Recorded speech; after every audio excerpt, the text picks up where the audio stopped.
Hello, dear friends. Welcome back to Help in English channel. Today we have a special edition of our educational teaching session, and our tutorial today will be dedicated to emotional intelligence. I deliberately decided to record this video, especially for those who, for some reasons, couldn't manage to join our tutorial today. So let us have a look at the presentation I have prepared for you today. So emotional intelligence, what is this? Emotional intelligence, or as they say, EQ, emotional quotient, emotional quotient. So emotional intelligence, the content of our tutorial today is the following. What is EQ? Types of EQ, the signs of high EQ. Why is EQ important in the workplace? What do we call soft skills? The ways to develop EQ, and what's the level of your EQ?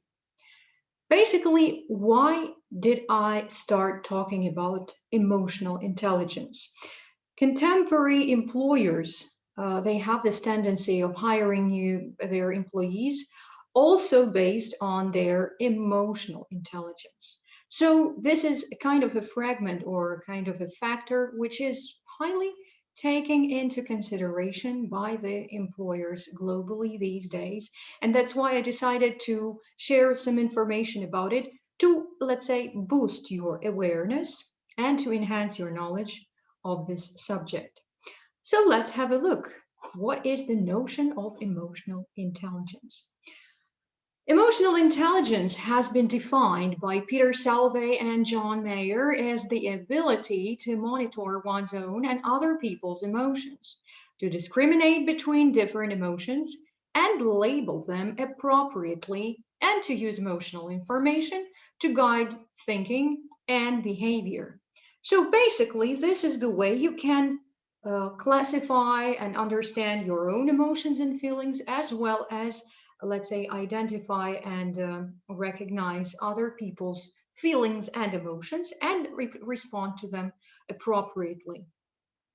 Basically, there are four types of emotional intelligence. Let's have a look at this schema here.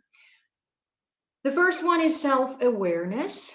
It's your emotional self-awareness, accurate self-assessment, and self-confidence. The second one is more social, which is social awareness, empathy, organizational awareness, and service orientation. The fourth one is self-management. It's self-control, transparency, adaptability, achievement drive, and initiative. And relationship management, inspirational leadership, developing others' influence, change, catalyst, conflict management, building bonds, and teamwork and collaboration. So I would like to emphasize the last criterion here, the last notion. It's relationship management. That is why this kind of feature is really important for your prospective employer, because it really reflects and it really represents how well you can cope within the team and what your strengths and weaknesses are on this point. So let's look further. What are the signs of high emotional intelligence? The first one is you think about feelings, which means what are my emotional strengths and what are my weaknesses? And I really encourage you right now to start thinking about it regarding to yourselves. So think of what your emotional strengths and weaknesses are. How does my current mood affect my thoughts and decision making? Do you ever make your decision based on your feelings? What's going on under the surface that influences what others say or do? What basically drives other people to act the way they do? Have you ever considered that?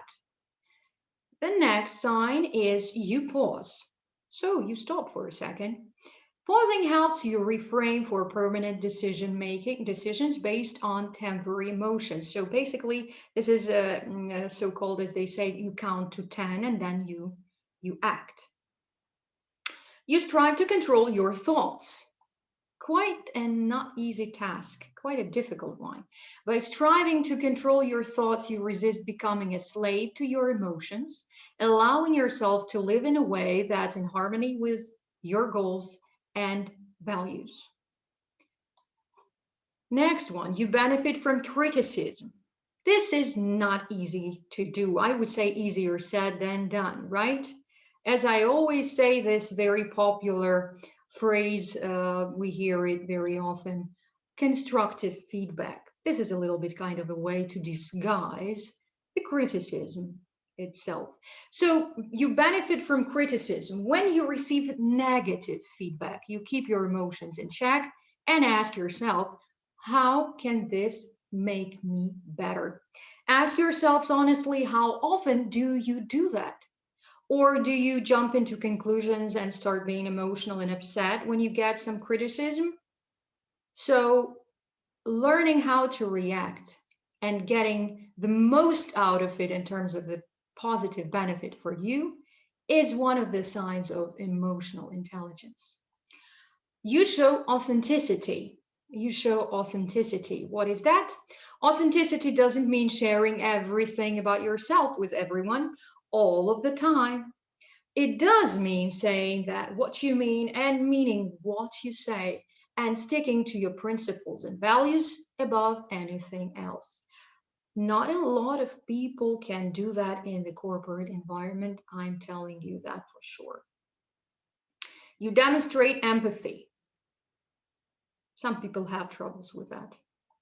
The ability to show empathy, which includes understanding others' thoughts and feelings. So, this is the definition of empathy. Empathy is understanding how other people feel and what their thoughts are. Helps you contact with others instead of judging or labeling others. You work hard to see things through their eyes. So, putting yourself into other person's shoes. But you also have to make sure you know how to protect yourself. Because if you go too deeply into other people's problems, you may lose yourself over there. So you have to be very careful with that. Another slide with the signs of high emotional intelligence is this: you praise others. So you praise others, what does that mean? All humans crave acknowledgement and appreciation. When you commend others, you satisfy that craving and build trust in the process. So you just give some very kind of kind, positive feedback about what other people do, what other people what other people's behavior is, and even if there was a small thing that a person did, that's not a big deal from your side, let's say, to say, well done, keep it up. And for that person, it will probably mean a lot. So you praise others, don't forget about it. You give helpful feedback. You give helpful feedback. So negative feedback has great potential to hurt the feelings of others. Realizing that you reframe criticism as constructive feedback, so the recipient sees it as helpful instead of harmful. So you just wrap it up in a nice diplomatic way, right? So you would like to say something uh, about the person's job, and it's not very nice, because if you present it in a very rough way, the person would rather psychologically stay back and protect him or herself from these words. But if you present it in a nice, polite, and positive way, so this is the matter of presentation. And then the person will deal with that differently and perceive it positively rather than. Next one, you apologize. You apologize. So, emotional intelligence helps you realize that apologizing doesn't always mean you're wrong. It does mean valuing your relationship more than your ego. So, saying I'm sorry sometimes is really helpful. You forgive and you forget. What is that? You forgive and you forget. Hanging on to resentment is like leaving a knife inside a wound. While the offending party moves on with their lives or life, you never give yourself a chance to heal. So you just try to forget your assaults, your negative emotions, and move on. Don't hold to the the negative experience of the past, because it impacts, basically, it impacts your future. You keep your commitments, so you keep your promises. When you have a habit in keeping your word in things big and small, you develop a strong reputation for reliability and trustworthiness. So be a reliable person. Don't just spread your words to the right and to the left with no responsibility. Be responsible for what you say. You protect yourself from emotional sabotage. And this is really important when we talk about empathy. Sometimes empathy goes to let's say goes to the phase of emotional sabotage when people start abusing your attention, your empathy, and they put a lot of their problems on your shoulders, and that's too much.